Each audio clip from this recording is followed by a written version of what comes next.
Attendez, 1, 2,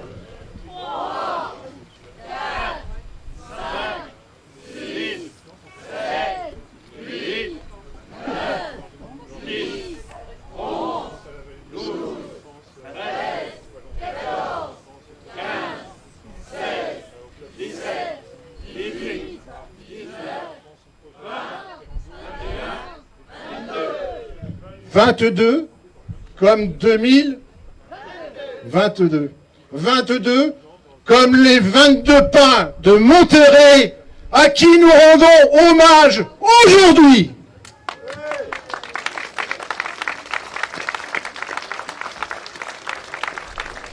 La poudrerie, donc, construite en 1884, on comptera jusqu'à 2500 ouvriers et 3000 ouvrières en 1917. En effet, les hommes sont partis au front, et donc ce sont les femmes qui viennent remplacer, donc ici, sur la poudrerie.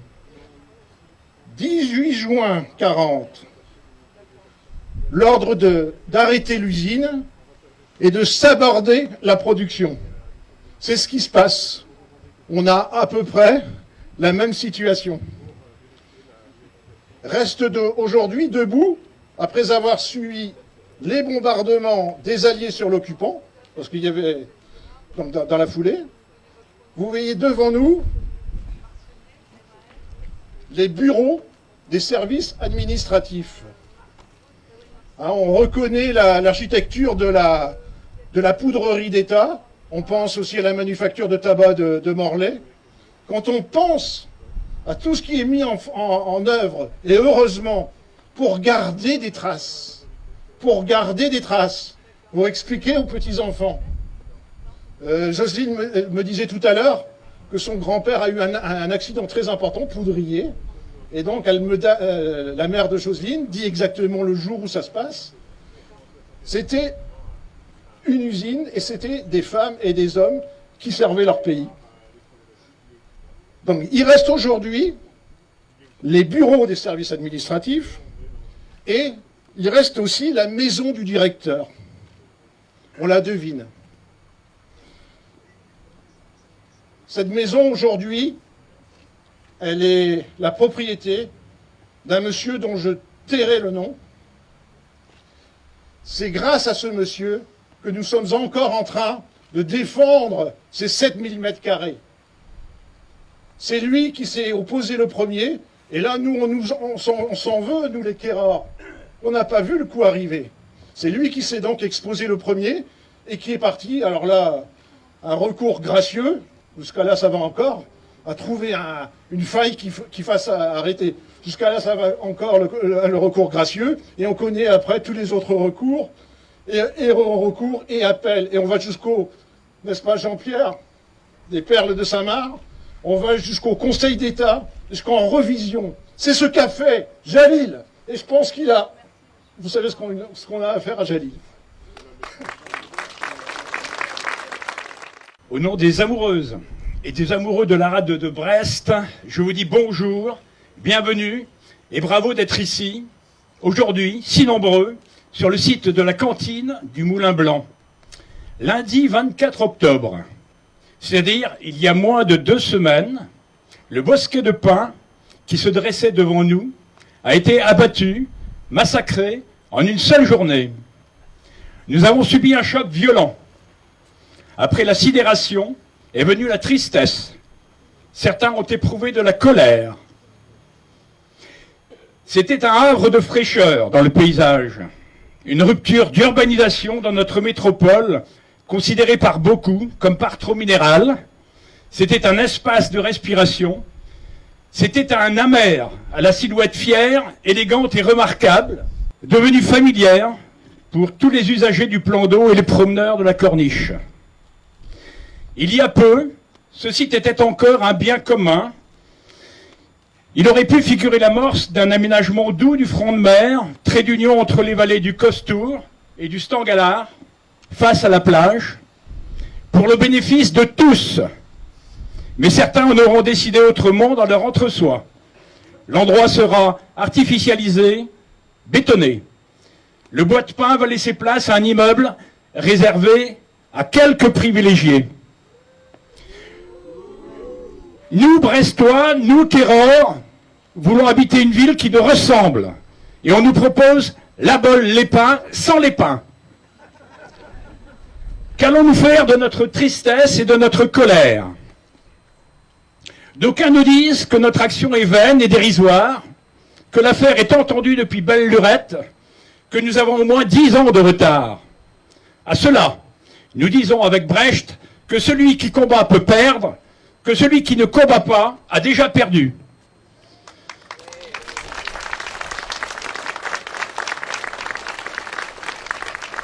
Certes, nous avons perdu la bataille des arbres, mais le combat se poursuit. Ce combat est un devoir qui nous échoue à tous.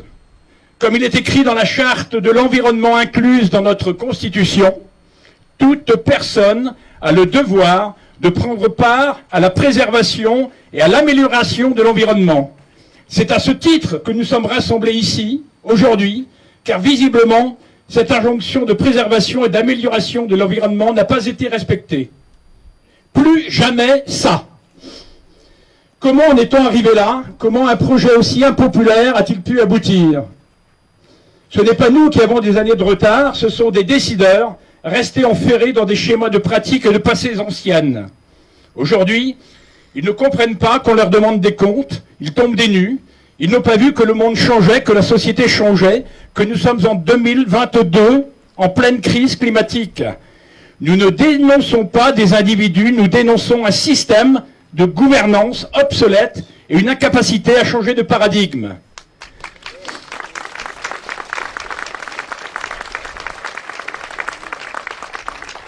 Ce site a longtemps été martyrisé par l'industrie et il en garde des stigmates. Il est pollué, il a été rendu à la nature, mais la démesure des hommes n'a pas laissé le temps à celle-ci d'effectuer son travail de résilience. On ne lui a laissé aucune chance. Souvenons-nous de la chanson de Bob Dylan, « The times are changing », les temps sont en train de changer, où il file la métaphore ô combien pertinente sur l'eau qui monte et qui va tout submerger. Les temps changent en effet. On sait que ce site est d'ores et déjà situé en zone submersible. Et on sait aussi que du fait du dérèglement climatique, le niveau de la mer monte, sans doute, et hélas, inexorablement. Les prévisions du GIEC nous le rappellent d'année en année, à chaque rapport qu'il publie. La probabilité d'une submersion augmente et augmentera de plus en plus. N'y va-t-il pas de notre responsabilité vis-à-vis des générations futures? Qu'en est-il du principe de précaution? Où est le courage politique? Mais les lignes bougent. Des collectifs se créent dans la métropole qui se rejoignent pour dénoncer de tels projets aberrants et demander la tenue d'assises de l'urbanisme pour décider ensemble de la ville que nous voulons habiter, tout en préservant le bien commun. La ville de demain passe par une vraie concertation citoyenne préalable. Nous voulons en effet croire en l'intelligence collective. Nous avons notre mot à dire. La cité de demain est l'affaire de tous. La preuve en est apportée ici aujourd'hui par votre présence. Vous, qui venez de partis, de mouvements, d'associations, de collectifs parfois très différents. Vous qui êtes des habitants de la métropole, des usagers du front de mer, émus et choqués par un spectacle de désolation, par un gâchis. À vous tous, nous disons merci d'avoir répondu à notre appel. Merci d'avoir partagé ce moment avec nous. Ce combat citoyen est éminemment transpartisan. Plus jamais ça, plus jamais comme ça. Je passe la parole à Bénédicte du collectif Au Pied du Mur.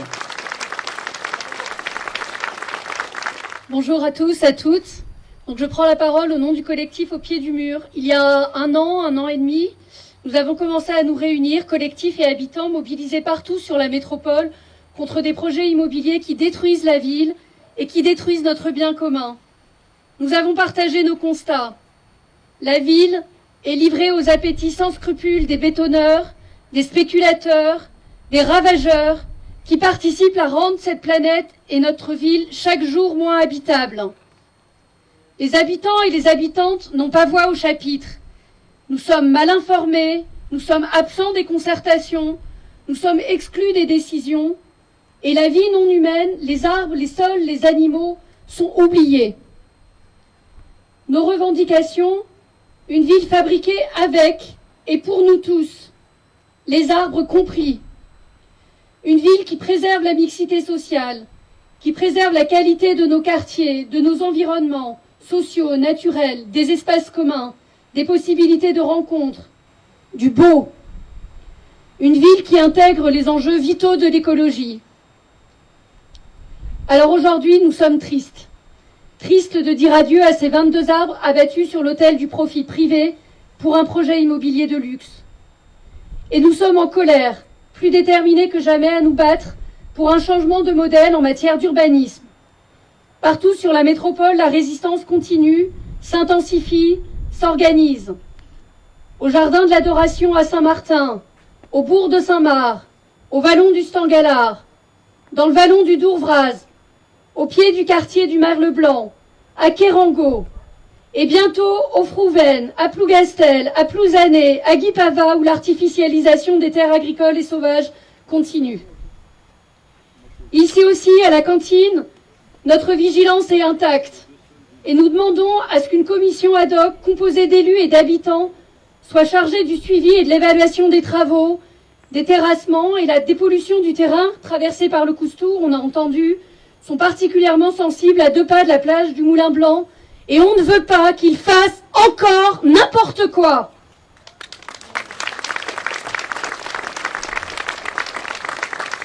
Lundi, la métropole ouvre officiellement la COP locale. 15 jours d'événements pour nous mobiliser et pour agir contre le réchauffement climatique et l'effondrement de la biodiversité. Nous l'ouvrons aujourd'hui. Et nous affirmons que pour agir, il faut changer de modèle et de politique en matière d'urbanisme tout de suite, maintenant. Cesser la privatisation des biens communs. Organiser notre décroissance quantitative pour des projets de qualité, plus modestes, plus respectueux de tous, plus respectueux des vivants. Parier sur notre intelligence collective et la démocratie pour construire des projets réellement participatifs avec des architectes et des entreprises à notre service. Nous ouvrons aujourd'hui la COP locale pour dire plus jamais ça et plus jamais comme ça.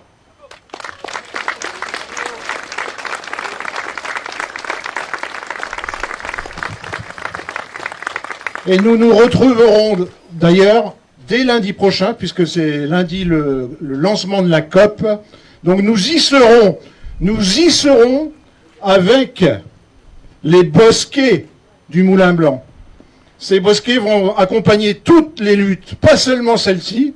Donc rendez-vous lundi prochain à 18h18 sur donc Grande Halle des Capucins, sur le marbre des Capucins, là où les délégués syndicaux CGT faisaient se lever la ville de Brest pour toutes les grandes conquêtes sociales.